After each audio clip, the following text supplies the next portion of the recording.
Starting in 2016, Gary and Mary Young annually host men associated with Young Living at the Iron Will Men's Camp.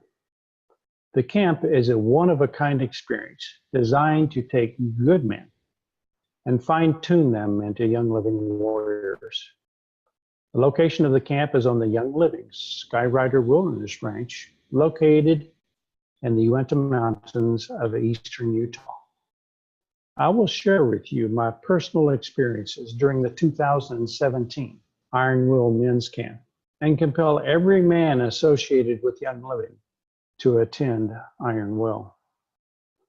I am here not to entertain you with a bunch of pictures of the Skyrider Wilderness Ranch and the beautiful elk and the buffalo herds, the wild moose, horseback riding, the gun range, breathtaking ATV rides, beautiful rainbow trout, the elegant main lodge, which is Gary and Mary's place of escape from the busyness of life, the very nice elk lodge at Skyrider, which was our lodging and breakfast eating location of the ranch, or try to summarize all the extremely valuable knowledge that was given by the training staff during Iron Will. Through my experiences at Iron Will, there is a message to communicate. The message I must deliver will cause you to do everything possible for attending Iron Will in 2018. You will be shown my emotional state at the end of a 12-year caregiving assignment, and you will have the opportunity to imagine your own experience through hearing my own emotional shifts during two events. Those two events at Iron Will Men's Camp are Firewalking and Who Am I? How many of you have been or are caregivers? Caregiving is an honorable responsibility. Supporting your loved ones in a caring and nurturing setting is most desirable. However, caregiving is intense. Caregiving is demanding. Caregiving can totally suck the life out of you. I'm so thankful for Young Living. I truly don't think I could have survived the rigors of my caregiving assignment without Jesus and Young Living. I'm going to paint a picture of my situation so you can get a glimpse of how emotionally empty and physically weakened I was before attending Iron Will. After Mother and Daddy died, I had to learn all over that life was not meant to be lived in stat mode. I no longer had to run everywhere. I could actually have a conversation with a friend in town instead of rushing to get a few groceries and rush home before Mother thrust herself out of the wheelchair again without the temporary caregiver catching Mama in time. I lived in a constant state of panic, trying to be quick enough to prevent any accidents. I no longer had to rush through meals that were prepared due to the intestines of people in their 90s. More often than not, my meals were consumed long after they were cold, and they were seldom consumed in one setting. I would be hungry for certain foods, but there was not time to cook for me and cook for my parents. I could now actually stop to enjoy something I wanted to eat that contained more calories. I had to learn to ask myself what I even wanted. Over the years, I lost my identity because my life only consisted of meeting the needs of others. I took care of my parents' physical needs and I ran to meet their wants. After they died, I rushed to care for the house, the overgrown property that had been neglected for years, and stay on top of the bills. But I had to learn to ask myself what I do for recreation. I actually wrote on the whiteboard of my office, where do I find laughter? I had to learn to carve out time to live a life worth enjoying by doing the things like visiting family. I had to learn I could even spend the night for a nephew's birthday party or take a week to visit my daughter in Louisiana if I wanted to. I had to learn to wind down before going to bed. I could actually leave something unfinished till the next day and not have to stress that it was going to get neglected for years. I was usually sleep deprived from going to bed way after midnight because caregiving responsibilities took all day long to complete. Some days were without showers, and many days were without devotions. I had to adjust to not keeping one ear open at night to listen if my mother was calling me. I enjoyed adjusting to more sleep and restful sleep. I had to learn to schedule massages and chiropractic adjustments for myself. I had to retrain my neck muscles to be neck muscles because they wanted to compensate for shoulder muscles so I could lift my mother on and off the toilet several times a day. I have all the time in the world now to take care of me. Today, I no longer return from outside finding a pan smoking on the stove because I forgot I had started to heat a meal. Not being in stat mode means less stress caused cortisol to tax my brain cells. I had to learn it was okay to spend money on me and not conserve for medical needs. I was emotionally empty and physically spent by the time Mama passed away on Father's Day of 2017. I was lost. I had been a caregiver for so long, I had lost my identity. Stress, with capital letters, was in my life. Mother had a terrible fall 2 months before she died and was just not the same after that. I knew the end of her mortal life was soon.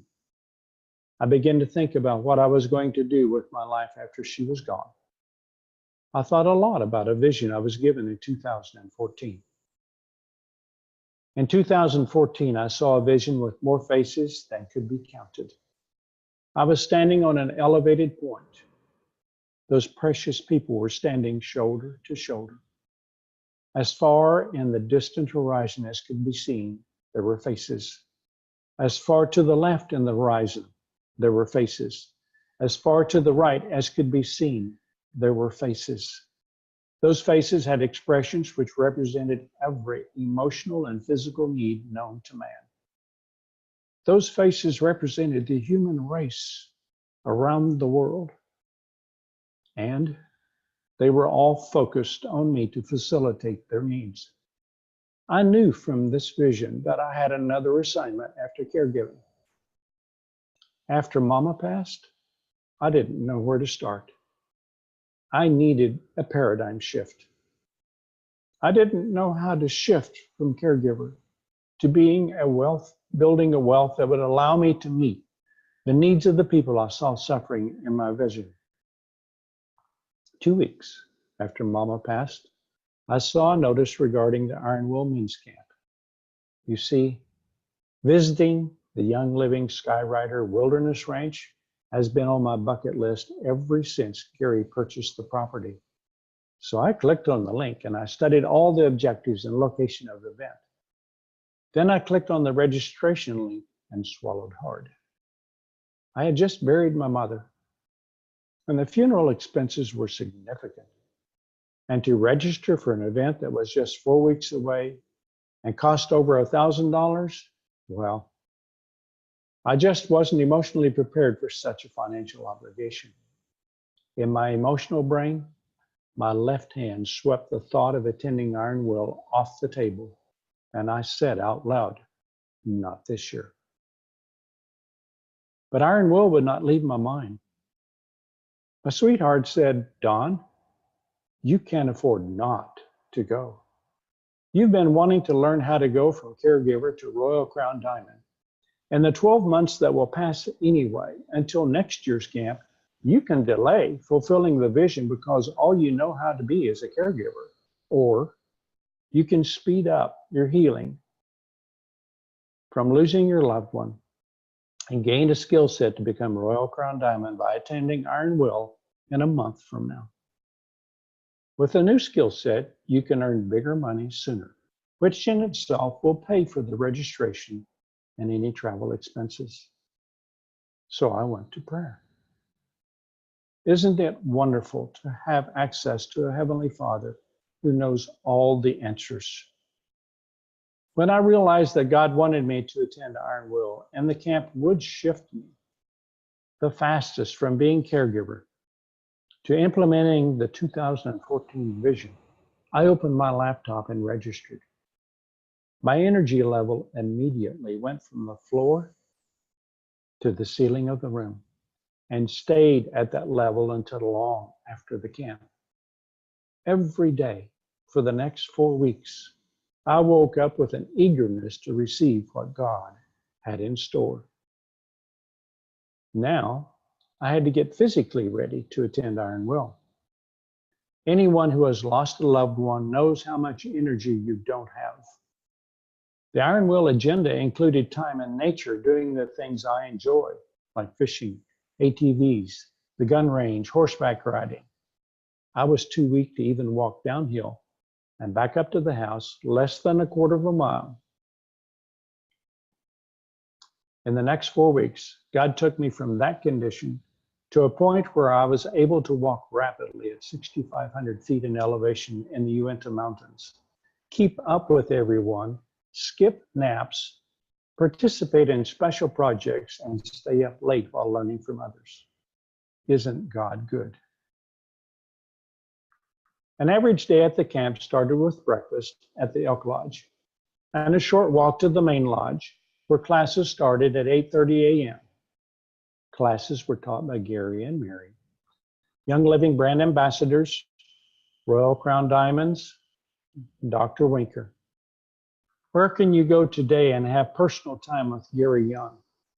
Interact with him, and not only listen to the master, but have the opportunity for dialogue and clarification.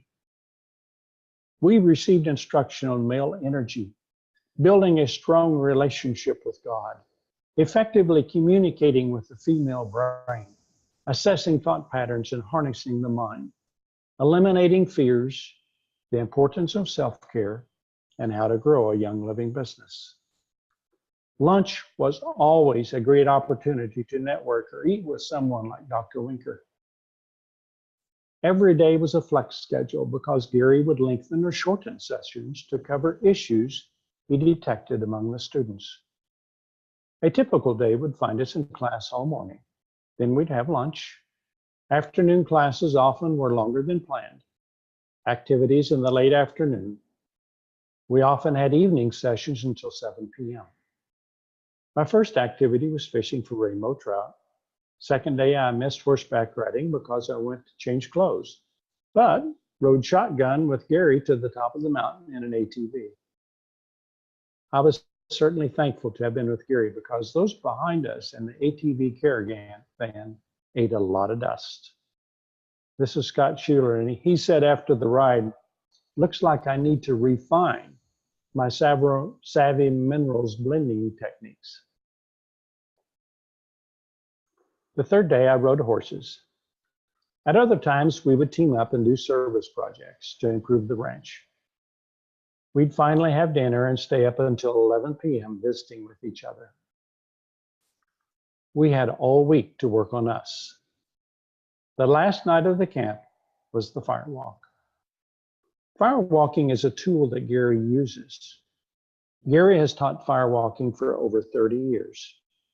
He has seen some amazing results from using firewalking as a tool. Gary told us one client had testicular cancer with a very large tumor.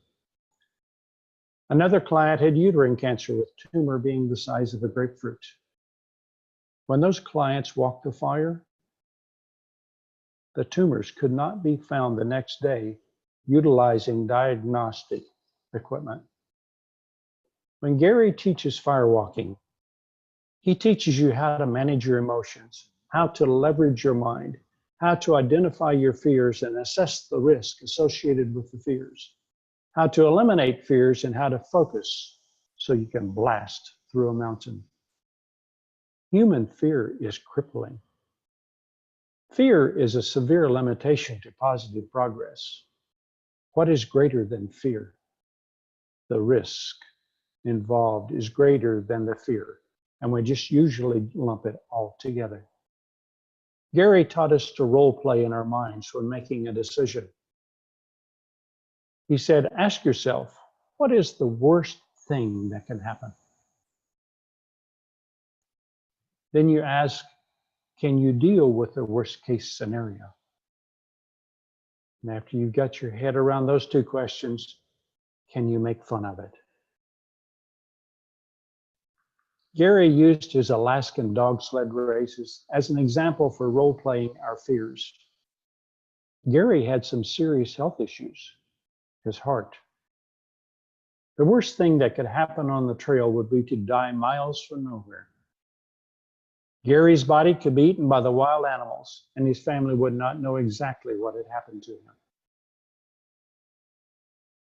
Gary's drive to example for us that we can accomplish much more than we settle for was so great that he was willing to accept all the risk associated with racing the dogs in Alaska. So he studied and learned from the masters of the game to minimize all the associated risk. Gary stated that the risk of death didn't seem that bad compared to doing something he had dreamed about all his life. How many of you have been around Gary Young? Gary does everything first class, including firewalking. He doesn't use lava rock or any other substitute. He takes a huge pile of wood, burns it down, and adds some more wood, and burns that down to a bed of coals that winds up being about 4 feet wide and at least 10 feet long. The first aid station was being set up. The coals of fire were 1,500 degrees. Flesh melts at 900 degrees. The flames were leaping high and it was burning hot. This was becoming very real. It was no longer just an elective agenda item. It was time to decide to walk or not to walk. There was a risk associated with walking the fire. There was the risk of getting burned. There was the risk of needing amputation. There was the risk of coming home to family and friends and being humiliated about my decision. Even though I had prayed before leaving Missouri and knew God wanted me to walk the fire, well, when Gary started talking about flesh melting at 900 degrees and being physically deformed, I have to be transparent. Fears were really beginning to multiply and consume me. God and I spent some time alone on that Uinta mountain just to make sure I had heard him correctly in Missouri. I knew God had sent me to Iron Will for a reason. I knew he wanted me to walk the fire for a reason. I didn't understand or know the reason, but I had not come that far to turn back. So I was going to walk the fire. Decision was over by this point. Guys were coming to me and seeking advice on whether they should walk or not. I told them I could not make that decision for them. I told them I knew one who could counsel them and that he would be with them if they were asked to walk the fire. In class, we were asked to take a blank paper and write out our fears. We could take as long as necessary to identify and write every fear that came to mind. My fears list consumed 3 pages. I didn't know my list was so large. See how Gary's training is effective in helping us self-analyze? It was now dark outside, and as a group, we formed a circle holding hands around the bed of coals. Each of us came up and placed our fear-laden papers into the coals. What happens when you put paper on a hot bed of coals? That's right, they quickly turn to ashes. Not my fears.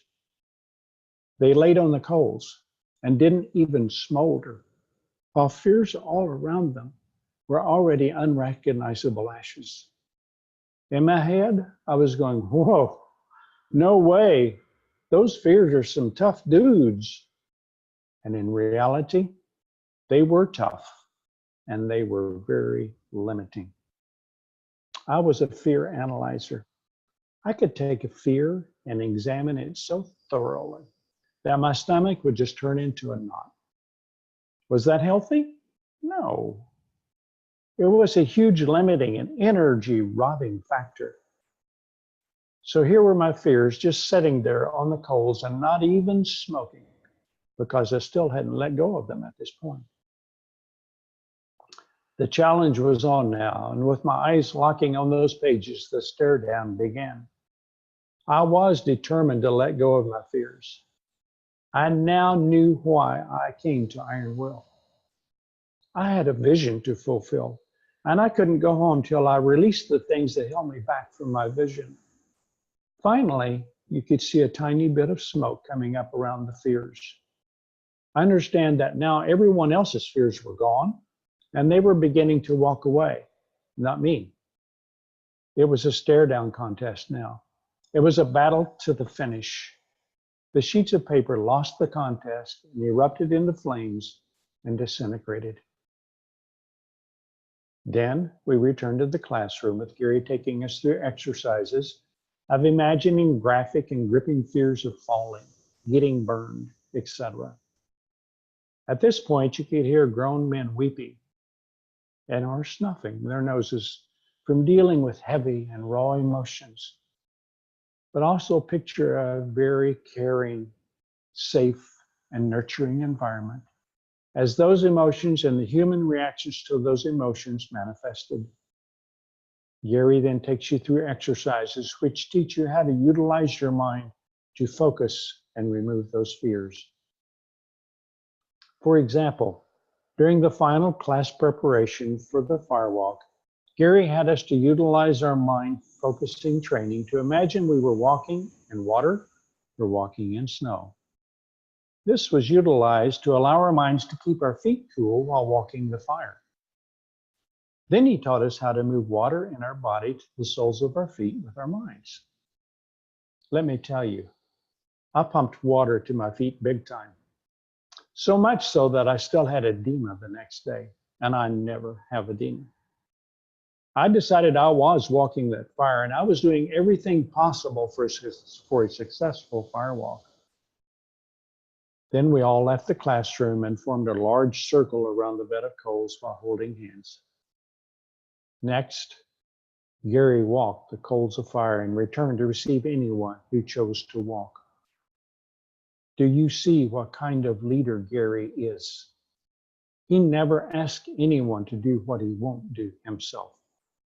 He was the first one to walk the fire. Now, different individuals were walking the fire. I felt it was now my time. Of course, there was now a line of men who had decided it was their time too. So there were several minutes to allow those fears to kick back in if you let them. Nope, I was laser focused.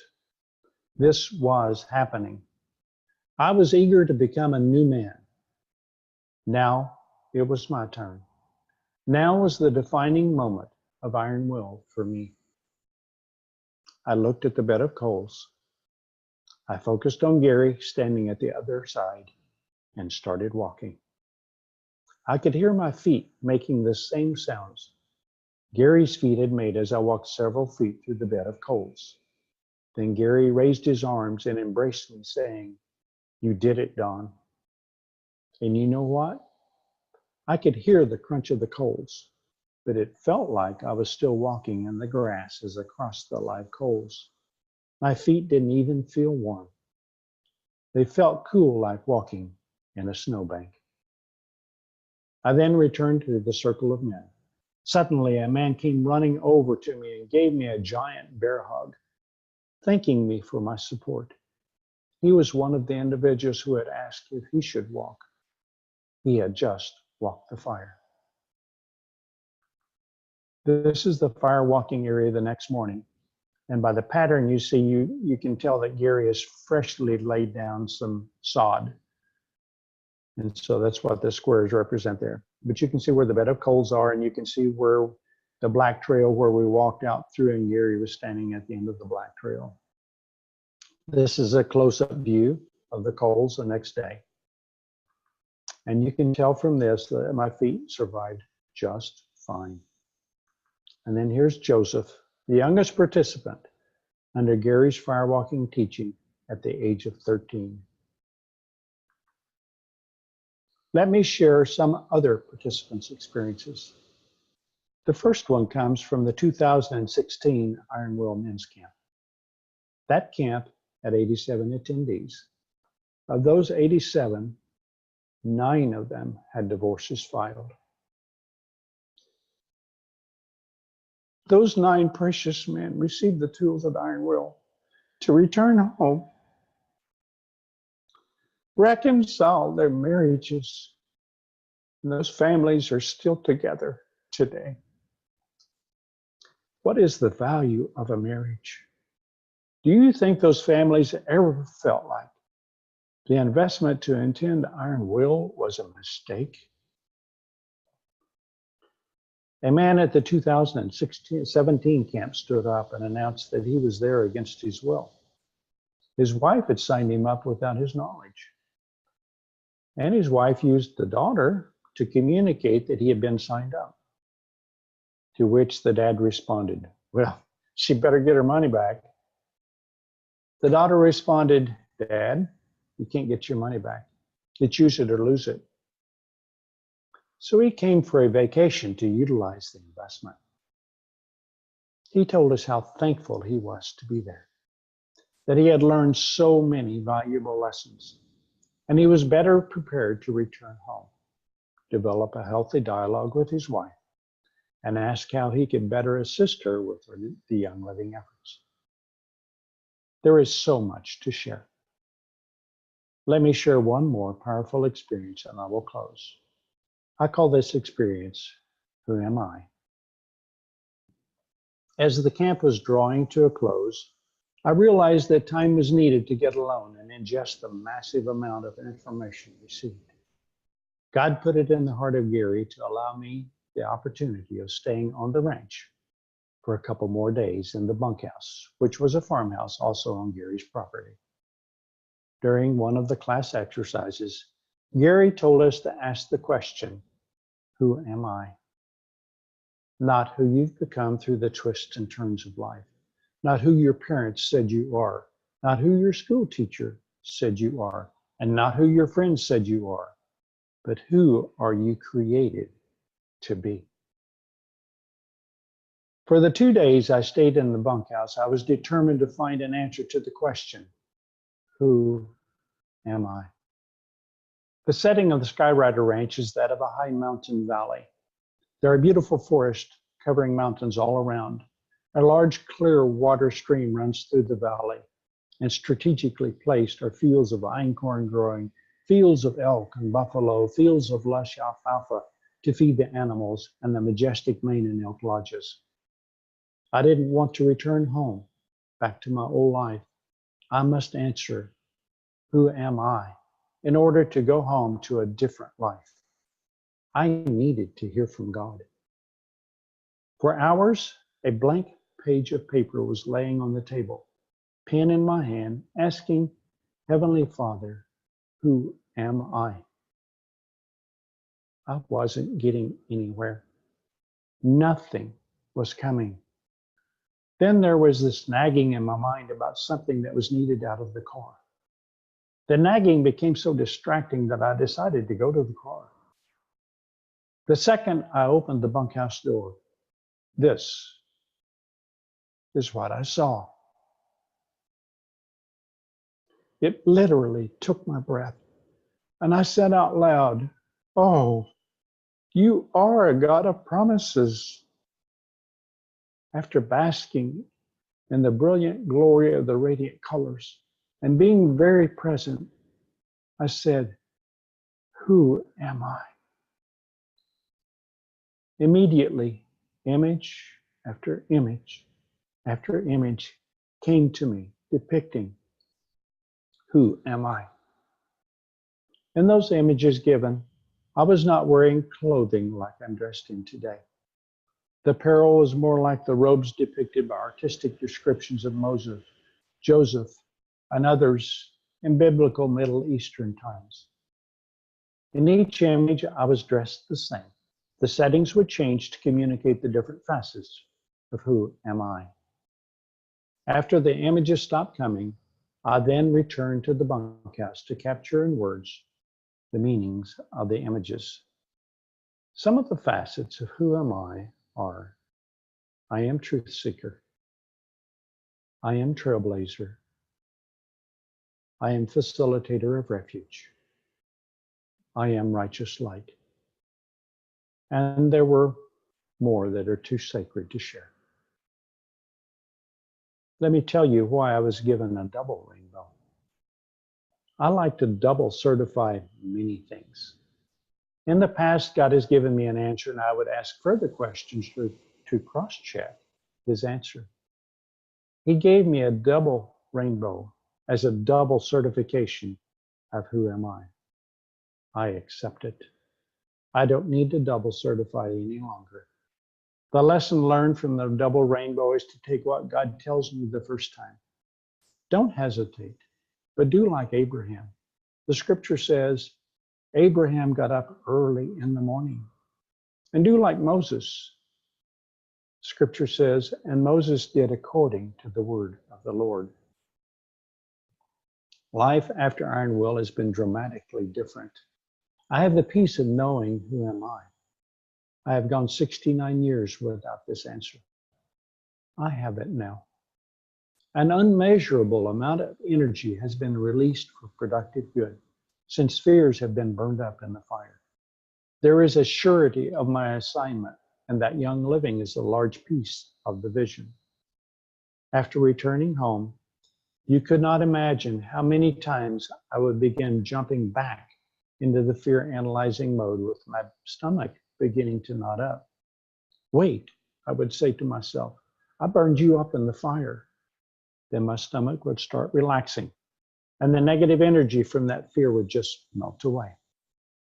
We do not realize how much energy is given to managing our fears. It's like walking and running in heavy footwear. Then you change shoes to a much lighter pair, and you feel like you're floating from the reduced weight. That's what it feels like emotionally when you give up those fears and refuse to pick them up again. Oh my, I've been so happy with the obedience to walk the fire. Gentlemen, you must make getting to Iron Will in 2018 a priority. If I had not attended Iron Will, I would still be trapped by my fears. I would not be here tonight. I would be handicapped in accomplishing the vision. Maybe your issues are not fears. Maybe your issues are depression, rejection, a childhood of unbearable challenges, or something else. Iron Will helps you address any issue that is preventing you from being your best. I would not have learned how to be laser sharp focused on a goal and utilize the power of mind over body to keep blasting through the mountain if I had not gone. Satan does not want you to succeed in good for this world. You must learn how to shed the baggage of life. And don't tell me you don't have the money. And don't tell me you can't find the time. It's an investment in you and your family's future. Don't you want your family to enjoy the legacy you can create? Don't you want the feeling of becoming the best son of God, the best man, the best husband, the best father, the best neighbor, and the best citizen possible? I almost took no for an answer. Learn from my Iron Will story and step out. Make plans now to make it happen.